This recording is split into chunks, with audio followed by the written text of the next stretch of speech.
दोस्तों आपको पता है कि आप इस टेक्निक से लाखों रुपए कमा सकते हो। लाखों ही नहीं यार दोस्तों, आप करोड़ों रुपए भी कमा सकते हो। जानना चाहते हो इस टेक्निक के बारे में आप? यार ये एक ऐसी टेक्निक है जो बहुत इजी है, लेकिन इसके लिए आपको थोड़ा सा अपने आप को बदलना पड़ेगा। यार पैसे के अगर आ रहे हैं तो बदलने में प्रॉब्लम क्या है? नहीं है ना दोस्तों प्रॉब्लम। तो मैं वही आपको एक ऐसी टेक्निक के बारे में बताना चाहता हूँ जिससे कि लोगों ने अपने जीवन को बहुत अच्छे तरीके से बदल लिया है और आज वो करोड़ों अरबों हैं। वो आप भी कर सकते हैं। उसके लिए आपको सिर्फ और सिर्फ मात्र एक कारण करना है। क्या करना है वो काम करना है। पहले थोड़ा सा मैं बताता हूँ आपको।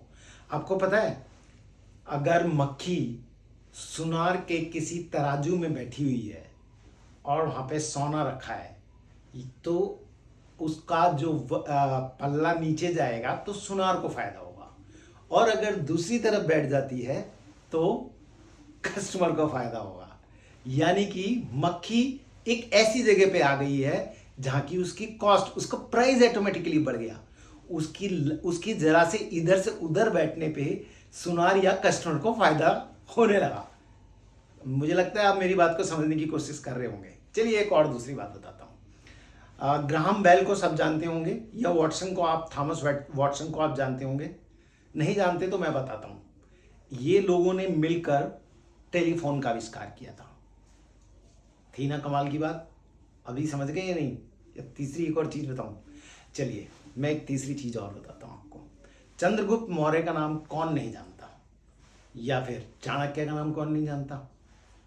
चाणक्य की संगति में रह के चंद्रगुप्त मौर्य ने एक बहुत बड़े साम्राज्य को बनाया, जिसको आज तक दुनिया बहुत बहुत समृद्धशाली देश के रूप में जानती है, बहुत मान सम्मान के रूप में जानती है। वो पॉसिबल कैसे हो पाया, आपने सोचा था कभी? वो पॉसिबल इसीलिए हो पाया क्योंकि चंद्रगुप्त मौर्य ने अपने पूरी तरह से समर्पण भाव से संगति को अपना लिया था। चाणक्य की, जी हाँ मैं बात कर रहा हूं उसी संगति की। संगति बॉस अगर आपकी अच्छी है तो जीवन में आप एक नए मोड़, लाखों करोड़ों अरबों रुपए कमा सकते हैं। आपकी संगति बहुत ज्यादा मैटर करती है आपकी लाइफ को लेके।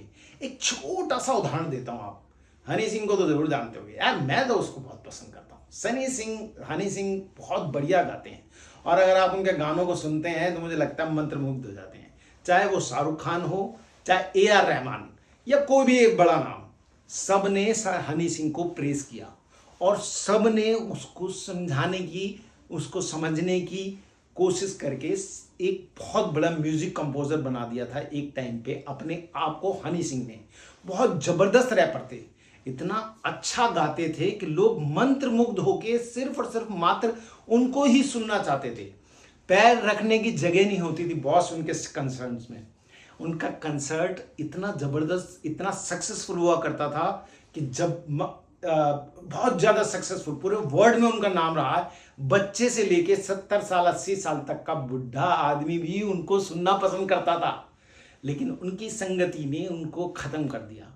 लल्लन टॉप के चैनल पर आके उन्होंने ये बात कही थी दोस्तों कि 2 बोतलें मेरे लिए कोई मायने नहीं रखती थी। ड्रग्स उन्होंने लेना शुरू कर दिया था। उनकी संगति इतनी खराब हो गई थी कि वो खत्म होते चले गए। एक टाइम ऐसा आया कि वो डिप्रेशन में इतने ज्यादा थे कि उनके माँ बापों को उनको ये समझ के छोड़ देना पड़ा था कि ये शायद आप कभी जीवन में उस कमरे से बाहर नहीं निकल पाएंगे, क्योंकि वो पूरे समय अपने आप को और अपने कमरे में बंद रखते थे और डरते थे हर उस आदमी से। ऐसा ड्रग्स ने और शराब ने उनको बना दिया था। मैं यही बात कहना चाहता हूं दोस्तों, संगति अच्छी रखिए। उसका सबसे बड़ा बेनिफिट पता है किसका हुआ? बादशाह को। बादशाह जबकि इतने टैलेंटेड नहीं थे मेरी नजर में, वो जरूर टैलेंटेड है लेकिन मेरी नजर में मैं समझता हूं Honey Singh is better than बादशाह। अब वो दोबारा से उन्होंने अपनी संगति को चेंज किया है। अब वो भक्ति भाव की तरफ, हर महादेव की तरफ जा रहे हैं और अपने काम पे फोकस कर रहे हैं। और मुझे लगता है उनकी संगति जो है, उन्होंने अच्छे लोगों को पकड़ा है और शानदार काम कर रहे हैं और दोबारा से अपनी जगह उन्होंने फिर मजबूत कर ली है। और आप नोट करते होंगे दोस्तों, बादशाह नजर नहीं आते। अगर आपके अंदर टैलेंट है तो इस जंग को जीतने में आपको कोई नहीं हरा सकता। अरे यार कर्ण को ले लो। कर्ण देखो कितने बड़े दानवीर कहा जाता है, कितने बड़े धनुर्धर थे, यार उनके अंदर ऐसी कौन सी कमी थी जिससे कि वो जीत नहीं सकते थे या अपने आप को एक बहुत बड़ा नाम नहीं दे सकते थे, बहुत बड़ा समाज में एक नाम बना सकते थे। लेकिन आपने नोट शायद नहीं किया हो, मैं दोबारा से बताता हूं कि उनकी संगति थी दुर्योधन की और शकुनी की थी। दुर्योधन की और शकुनी की संगति में रह के, जबकि वो धर्म के प्रवर्तक थे, लेकिन फिर भी उनकी संगति में रह के उन्होंने अपने आप को खत्म कर लिया और एक दिन उन युद्ध में वो मारे भी गए।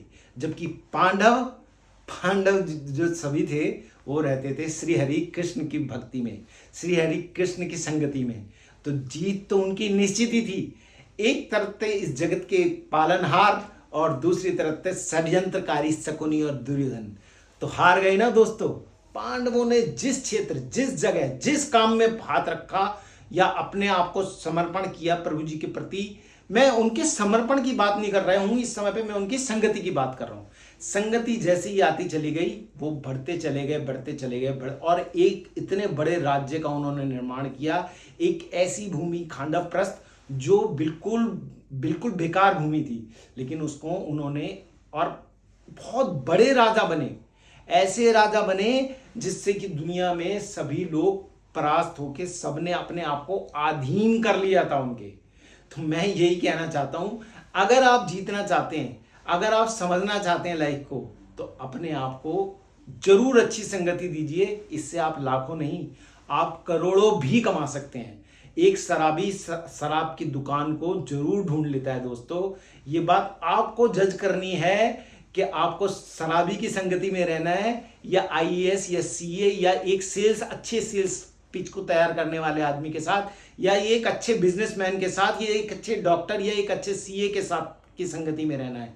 या वो लोग जो आपको प्रेरित करते हैं, आपको सही मार्ग दिखाते हैं, सही आगे बढ़ने की कोशिश कराते हैं, जो आपको अच्छी राह दिखाने की कोशिश करते हैं, जो चाहते हैं कि जीवन में आप तरक्की के मार्ग की ओर अग्रसर होते रहें, उनकी तरफ जाना चाहते हैं। या आप सोचते हैं कि यार चल रही है लाइफ, ठीक है यार, इससे आपकी लाइफ को एक नया एक रोड मैप नहीं मिलेगा दोस्तों। ये निर्धारण आपको ही करना पड़ेगा, ये रोड मैप आपको ही चुनना पड़ेगा। और अगर आप ऐसा करने में कामयाब हो जाते हैं तो यार हजारों लाखों करोड़ों रुपए कुछ नहीं है। क्योंकि जब आपकी संगति अच्छी होगी, जब वो लोग, सभी लोग प्रगति पसंद लोग होंगे, तो आप भी प्रगति करोगे। लेकिन जब लोग आपको गलत राह में दिखाएंगे, खाली दिन बैठे रहेंगे, पार्टी, कहते हैं राजे महाराजाओं के भी खजाने खाली हो जाते हैं यार, अगर आपकी संगति अच्छी ना हो। और अगर आपकी संगति अच्छी हो तो दुनिया की कोई ताकत ऐसी नहीं है। इस पे जरूर ध्यान दीजिए, और अगर आपने इस पे सही से ध्यान दिया तो आप जरूर जीतेंगे। मैं ये वायदा करता हूं कि आप इस तरीके की अच्छी संगति की तरफ मार्ग को प्रशस्त करते हैं अपने, तो दुनिया में आपको कोई नहीं हरा पाएगा। और एक दिन जो सपने आप अपनी लाइफ को देखते हैं वो जरूर पूरे होंगे। मुझे लगता है कि मैंने आपको एक बहुत अच्छी टिप दी है। कोशिश करिए कि मैं आपको ये बात बता सकूं कि संगति बहुत ज़्यादा जरूरी है आपके लाइफ में। और मेरी निवेदन है, मेरा रिक्वेस्ट है कि आप बेल आइकॉन को जरूर दबाइएगा, लाइक का बटन जरूर दबाइएगा और सब्सक्राइब भी कीजिएगा। देखिए दोस्त, अगर आप वाकई में ही चाहते हैं कि मैं आपको एक अच्छे तरीके से मोटिवेट कर सकूं और नई नई सेल्स पिच तैयार करके दे सकूं और अच्छी बातें मैं आपको बता सकूं, तो हमारे साथ जुड़े रहिए। इस चैनल को प्लीज़ ज़रूर सब्सक्राइब कीजिए, बेल आइकॉन को दबाइए और लाइक का बटन भी दबाइए। मेरे को विश्वास है कि हम जरूर जीतेंगे। यार देखो, दुनिया में हर तरीके के लोग हैं, अच्छे और बुरे। डिसाइड आपको करना है कि आप किस दिशा में जाना चाहते हैं। आप लाइफ के उन सभी सपनों को पूरा करना चाहते हैं या चाहते हैं कि यार लाइफ तो चल ही रही है। अगर आप वाकई में अपने फैमिली में, अपने लाइफ में अपने आप को वर्ल्ड टूर करना चाहते हैं, अपने सभी सपनों को पूरा करना चाहते हैं, अपनी लाइफ जो आप सोचते हो वो सब चाहते हो, तो अच्छी संगति की ओर प्रयास और अपने पैर बढ़ाना शुरू कीजिए। मुझे यकीन है कि आप जरूर जीतेंगे, और मुझे ये भी यकीन है मुझे सब्सक्राइब जरूर करेंगे ना सब्सक्राइब। मुझे यकीन है आप जरूर सब्सक्राइब करेंगे। मौका दीजिए, हम मिलकर पूरी दुनिया को, क्योंकि मैं बार बार कहता हूं कि हम मिलकर इस दुनिया को बहुत अच्छा बनाएंगे। वो तभी पॉसिबल है दोस्त, जब हम सभी लोग रिच होंगे और सभी लोग अच्छे अच्छे काम एक दूसरे के प्रति कर रहे होंगे, तो दुनिया ऑटोमेटिकली सब एक सुख दुख के साथ में होंगे। ये दुनिया वैसे ही खूबसूरत हो जाएगी। मौका दीजिएगा, अगली बार जरूर मिलते हैं। पूरी कोशिश करूंगा, पूरी कोशिश नहीं करूंगा, एक बहुत अच्छी, एक अलग तरीके, एक नई डिफरेंट चीज़ पे हम बात करेंगे और मिलते हैं अगली बार। Thank you very much.